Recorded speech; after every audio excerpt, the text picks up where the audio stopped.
नमस्कार मित्रों, सब्सक्राइब करें मेरे चैनल को और बेल आइकन को प्रेस करें सबसे पहले नोटिफिकेशन पाने के लिए। तो आज केमिस्ट्री के इस सीरीज को आगे बढ़ाते हुए मैं आपको यहाँ कुल मिला के 50 से अधिक क्वेश्चन बताने वाला हूँ, जो कि बहुत सारे न्यूमेरिकल भी रहेंगे और बाकी कंसेप्ट पर बेस्ड रहेंगे क्वेश्चन। और ये जो क्वेश्चन मैं आपको बताने वाला हूँ ये किसी ना किसी पॉलिटेक्निक में आया हुआ क्वेश्चन है, इसीलिए आप एक भी क्वेश्चन को यहाँ मिस ना करें। मिस करेंगे तो आपसे ये क्वेश्चन छूट जाएंगे। तो चलिए शुरू करते हैं इस वीडियो को, ठीक है।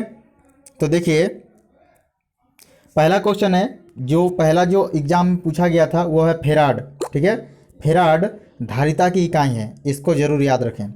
जब बर्फ़ पिघलती है तब आयतन घटता है, इस पॉइंट को याद रखें। ऑप्शन आपसे एग्जाम में लिखा हुआ रहेगा, जब बर्फ़ पिघलती है तब आयतन घटता है, बढ़ता है, अपरिवर्तित रहता है, इस तरीके से लिखा हुआ रहता है। तो आप इसको ज़रूर याद करके जाएं। जब बर्फ़ पिघलती है तब आयतन क्या होता है, घटता है। घी बहुलक नहीं है, भी क्या है, बहुलक नहीं है। देखिए, बहुलक से संबंधित मैंने बहुत सारे क्वेश्चन लिया हुआ है और सारे क्वेश्चन मेरे यहाँ पे केमिस्ट्री का होने वाला है। केमिस्ट्री का क्वेश्चन है जो दूसरे पॉलिटेक्निक में आया हुआ है। बहुलक नाम का एक जो चैप्टर होता है उससे हर एक बार बहुत सारा क्वेश्चन आया हुआ है। अब हर एक साल के पॉलिटेक्निक के क्वेश्चन को आप केमिस्ट्री का देख लीजिए कि बहुलक से यानी पॉलीमर से, ठीक है, इंग्लिश में हम लोग पॉलीमर बोलते हैं, पॉलीमर से कितने क्वेश्चन आए हुए हैं आप खुद नोटिस कर सकते हैं, देख सकते हैं। घी बहुलक नहीं है, ठीक है, ज़रूर याद रखें, लिखा रह सकता है एग्जाम में इनमें से कौन सा बहुलक नहीं है। और बहुत सारा ऑप्शन आपसे रहेगा, आपके पास रहेगा, लेकिन घी अगर रहता है और इनमें से कौन सा बहुलक नहीं है तो आप ज़रूर लगाएं घी बहुलक नहीं है। प्रति अम्ल, ठीक है, देखिए मैग्नीशियम जो हाइड्रोक्साइड होता है इसको हम लोग प्रति अम्ल बोलते हैं, ठीक है, इस पॉइंट को जरूर याद रख लें। अगला है, वह धातु कौन सी है जो अपने ही ऑक्साइड की परत से सुरक्षित हो जाती है, ठीक है। वह धातु कौन सी है जो अपने ही ऑक्साइड की परत से सुरक्षित हो जाती है, वह धातु है एल्यूमिनियम। जैसा कि आप यहाँ पे इसका सिंबल देख पा रहे होंगे, एल्यूमिनियम, वो धातु है एल्यूमिनियम जो अपने ही ऑक्साइड की परत से सुरक्षित हो जाती है, वो धातु का नाम क्या है, एल्यूमिनियम नाम है। अगला देखिए, ग्रेफाइट एक ठोस स्नेहक है। ग्रेफाइट क्या है, एक ठोस स्नेहक है। देखिए एग्जाम में ये पॉइंट पूछ लिया गया था एमपी पॉलिटेक्निक में कि ये क्या है, ठोस स्नेहक है, स्पिरिट है। तो ग्रेफाइट क्या है, एक ठोस स्नेहक है, ठीक है। भाप अंगार का सूत्र कई बार पूछा जाता है एग्जाम में। भाप अंगार का सूत्र क्या होता है, यानी भाप अंगार किससे किससे मिलकर बना होता है, तो ये कार्बन मोनोऑक्साइड और हाइड्रोजन गैस से मिलकर बना होता है भाप अंगार, ठीक है। तो चलिए अगला पॉइंट जानते हैं। सिल्क की जन्म स्थली, जो सिल्क होता है उसकी जन्म स्थली है चीन। चीन से सिल्क का जन्म हुआ है, सिल्क की जन्म स्थली चीन है। चलिए और देखते हैं अगला पॉइंट केमिस्ट्री का, ठीक है। किसी परमाणु में परिक्रमण कर रहे किसी इलेक्ट्रॉन की कुल ऊर्जा कभी धनात्मक नहीं हो सकती है। देखिए एग्जाम में लिखा हो सकता है, ये क्वेश्चन आया हुआ क्वेश्चन है, यूपी पॉलिटेक्निक का क्वेश्चन है, 8 नंबर वाला क्वेश्चन। किसी परमाणु में परिक्रमण कर रहे किसी इलेक्ट्रॉन की कुल ऊर्जा कभी धनात्मक नहीं हो सकती, इस बात को जरूर याद रखें। देखिए जो इलेक्ट्रॉन होता है वो क्या करता है, कक्षा में देखिए राउंड करता है, ठीक है, इलेक्ट्रॉन क्या करता है, कक्षा में राउंड करता है। तो कभी भी कुल ऊर्जा इसकी धनात्मक नहीं हो सकती। किसी परमाणु में परिक्रमण कर रहे किसी इलेक्ट्रॉन की कुल ऊर्जा कभी धनात्मक नहीं हो सकती। एग्जाम में लिखा रहेगा कभी ऋणात्मक नहीं हो सकती, कभी धनात्मक नहीं हो सकती, या बताया नहीं जा सकता है, इस तरीके से लिखा रहता है। लेकिन आप जरूर इसको याद कर लें कि धनात्मक कभी नहीं हो सकती है किसी इलेक्ट्रॉन की कुल ऊर्जा, ठीक है। उच्चतम आयनन ऊर्जा वाला तत्व कौन सी है, सबसे ज़्यादा उच्चतम आयनन ऊर्जा वाला जो तत्व है वो है हीलियम। यहाँ देखिए लिखा हुआ है He। क्वेश्चन नंबर 9 का आंसर क्या है, He, हीलियम, ठीक है। अगला देखिए क्वेश्चन नंबर 10 क्या है, प्रोटीन शब्द का प्रयोग सर्वप्रथम जे बर्जिलियस ने किया था। प्रोटीन शब्द का प्रयोग सर्वप्रथम जे बर्जिलियस ने किया था, इस बात को जरूर याद रखें। प्रोटीन से संबंधित बहुत सारे क्वेश्चन आते हैं और प्रोटीन का अगर बात करें तो इंटर में तो इसके बहुत सारे क्वेश्चन आते हैं, ठीक है। इंटर साइंस में, साइंस के रिलेटेड ये क्वेश्चन है, साइंस केमिस्ट्री का क्वेश्चन है ये, ठीक है, इंटर 12th का। तो प्रोटीन शब्द का सर्वप्रथम प्रयोग किया था जे बर्जिलियस ने, ठीक है। और मानव शरीर का लगभग 15% भाग प्रोटीन से बना होता है। हम लोगों का जो शरीर है उसका 15% भाग प्रोटीन से बना हुआ है, ठीक है।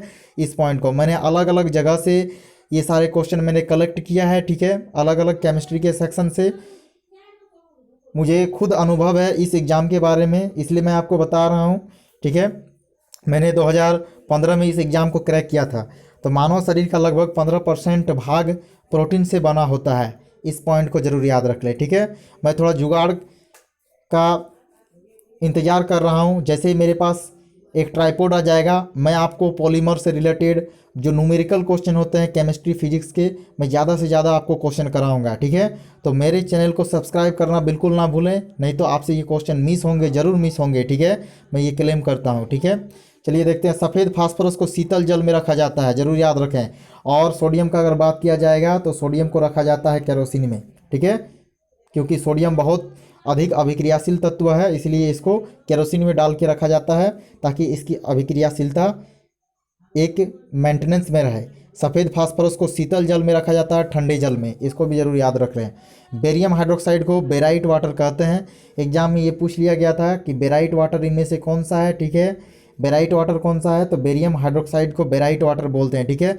अगर बात करते हैं झारखंड पॉलिटेक्निक 2019 का, तो 2019 में एक आया था कि इनमें से ब्राइन कौन सा है, ठीक है। ब्राइन ब्राइन पूछ लिया गया था। ब्राइन ब्राइन क्या है, तो आप जरूर जानते होंगे ब्राइन क्या है। चलिए अगर आप जानते हैं तो कमेंट करके आप बताइए कि ब्राइन क्या होता है, ठीक है। अब चलिए अगला क्वेश्चन मैं आपको बताता हूँ। पिच ब्लेंड यूरेनियम का अयस्क है, ठीक है। पिच ब्लेंड क्या है, यूरेनियम का अयस्क है, इसको जरूर याद रखें। पिच ब्लेंड क्या होता है, यूरेनियम का एक अयस्क है। और जो ये पिच ब्लेंड होता है, ठीक है, ये यूरेनियम का अयस्क है। और सबसे अधिक पिच ब्लेंड कहाँ पे मिलता है, भारत के किस राज्य में सबसे अधिक यूरेनियम मिलता है, आप कमेंट बॉक्स में मुझे कमेंट करके ज़रूर बताएं, ठीक है। मैं आपके कमेंट का इंतज़ार करूंगा। लेड ऑक्साइड को लिथार्ज कहा जाता है। एक एग्जाम में ये क्वेश्चन आया हुआ था, ठीक है। ये क्वेश्चन है एमपी पॉलिटेक्निक का, लिथार्ज किसे कहा जाता है, तो लेड ऑक्साइड को लिथार्ज कहा जाता है, ठीक है। चलिए अगला देखते हैं पॉइंट।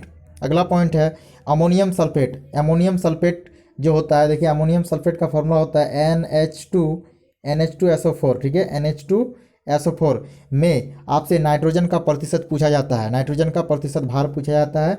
तो अमोनियम सल्फेट में नाइट्रोजन का प्रतिशत होता है 27%, ठीक है, जो कि मैंने यहाँ पे लिखा हुआ है।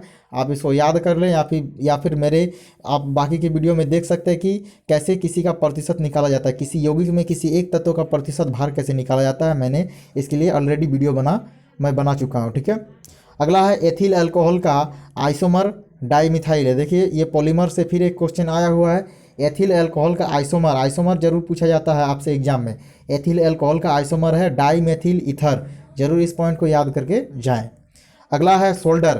तो सोल्डर जो होता है टीन और लेड से बनता है। सोल्डर एक मिश्र धातु है, सोल्डर टीन और लेड से बनता है। इसको याद कैसे रखेंगे, तो देखिए सोल्डर को, ठीक है, सोल्डर एक मिश्र धातु है। इसको याद रखने का तरीका है टील करके आप इसको याद रख लें, टील, ठीक है, टील। देखिए कंपटीशन आप देने जा रहे हैं और थोड़ा सा अगर आप मेहनत नहीं करेंगे तो नहीं होने वाला है। तो सोल्डर को आप टील करके याद रख सकते हैं। टील, टी से टीन हो जाएगा और लॉ से लेड हो जाएगा, ठीक है। इसके बाद अगला क्वेश्चन है स्ट्रेंजर गैस किसको कहते हैं, तो स्ट्रेंजर गैस जेनॉन को बोलते हैं, ठीक है। स्ट्रेंजर गैस किसको बोलते हैं, जेनॉन को, ठीक है। अगला पॉइंट चलिए देखते हैं। स्लैग, स्लैग क्या होता है, देखिए स्लैग से क्वेश्चन आता है। स्लैग, स्मॉग, ये सब के सब ये 11th और 12th का ये सब टॉपिक है।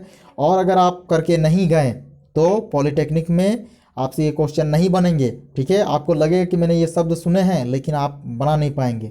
तो स्लेग जो होता है, ठीक है, स्लेग गलित कैल्शियम सिलिकेट को हम लोग स्लेग बोलते हैं। स्लेग किसको बोलते हैं, गलित कैल्शियम सिलिकेट को स्लेग कहा जाता है, स्लैग, ठीक है। इंग्लिश में हम लोग स्लैग बोलते हैं, स्लैग, ठीक है, स्लैग। अगला आपसे एक क्वेश्चन मैं ये पूछता हूँ कि अगर फ्लक्स और गैंग मिल जाता है, ठीक है, फ्लक्स और गैंग, फ्लक्स प्लस गैंग क्या होता है, आप कमेंट करके मुझे बताएं कि फ्लक्स और गैंग मिलके क्या बनाता है, ठीक है। मैं आपके कमेंट का इंतज़ार करूँगा। 5% जल वाले एथेनॉल को क्या कहते हैं, 5% जल वाले एथेनॉल को क्या कहते हैं, तो इसको हम लोग बोलते हैं परशोधित स्पिरिट बोलते हैं, ठीक है। क्या बोलते हैं हम लोग इसको, परशोधित स्पिरिट। इस पॉइंट को आपको जरूर करके जाननी चाहिए।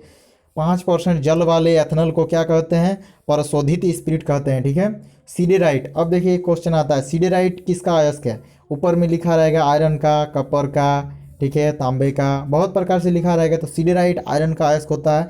इसके अलावा आप कमेंट करके मुझे बताएं कि आयरन का और कौन कौन सा अयस्क होता है, ठीक है। तो सीडेराइट भी आयरन का एक अयस्क है, इसके अलावा भी बहुत सारा अयस्क होता है, ठीक है। अगला है जब जल स्वयं रासायनिक रूप से किसी तत्व या खनिज के साथ मिलता है तो उसे विसिलिकेशन कहते हैं। ये क्वेश्चन आया हुआ है यूपी पॉलिटेक्निक में। आपके पास अगर सिलेबस है, सॉरी सिलेबस नहीं, आपके पास अगर क्वेश्चन बैंक है यूपी पॉलिटेक्निक का तो आपको जरूर देखने को मिल गया होगा ये क्वेश्चन। जब जल स्वयं रासायनिक रूप से किसी तत्व या खनिज के साथ मिलता है तो उसे विसिलिकेशन कहते हैं। ठीक है, ये विसिलिकेशन पॉइंट को जरूर याद रख के जाएँ। विसिलिकेशन, जब जल स्वयं रासायनिक रूप से किसी तत्व या खनिज के साथ मिलता है तो उसे हम लोग विसिलिकेशन कहते हैं। ठीक है, अगला पॉइंट देखिए, KW को जल का आयनिक गुणनफल कहते हैं। ये KW क्या है, ये KW क्या है, तो KW को जल का आयनिक गुणनफल कहते हैं। ठीक है, चलिए अगला पॉइंट जानते हैं। ठीक है, अगला पॉइंट है पेयजल में कुल कठोरता की अधिकतम अनुमत सांद्रता 200 है। पेयजल से, देखिए जल से संबंधित बहुत सारे क्वेश्चन आते हैं। ये D2O क्या है, D2O का भार कितना होता है। चलिए आप लोग में से अगर जानते हैं भारी जल, ठीक है, जल दो प्रकार के होते हैं, एक मृदु जल और एक भारी जल। ठीक है, तो जो भारी जल होता है उसका सूत्र होता है D2O, ड्यूटेरियम ऑक्साइड। तो आप लोग मुझे कमेंट करके ये बताएं कि ड्यूटेरियम ऑक्साइड का आणविक भार कितना होता है। ठीक है, कमेंट करके मुझे ज़रूर बताएं। ठीक है, आप लोग जानते हैं कि नहीं, मैं ये जानना चाहता हूँ। तो पेयजल में कुल कठोरता की अधिकतम अनुमत सांद्रता 200 है। पेयजल में अवशिष्ट क्लोरीन की अनुमत न्यूनतम सांद्रता 0.2 मिलीग्राम पर लीटर है। ठीक है, यहाँ पे पर लीटर लिखा हुआ है, इसको कंफ्यूज मत कीजिए, मिलीग्राम पर लीटर लिखा हुआ है।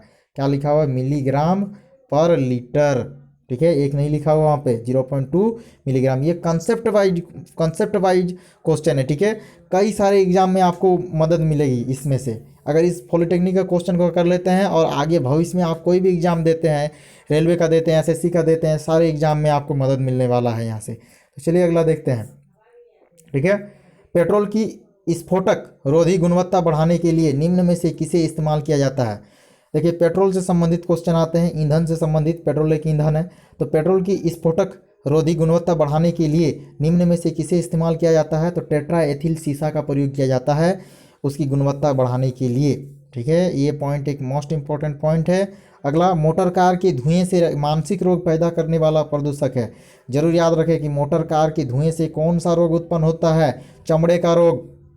ठीक है, इस तरीके से ऑप्शन में बहुत सारा रहेगा, चमड़े का रोग, आँख में रोग।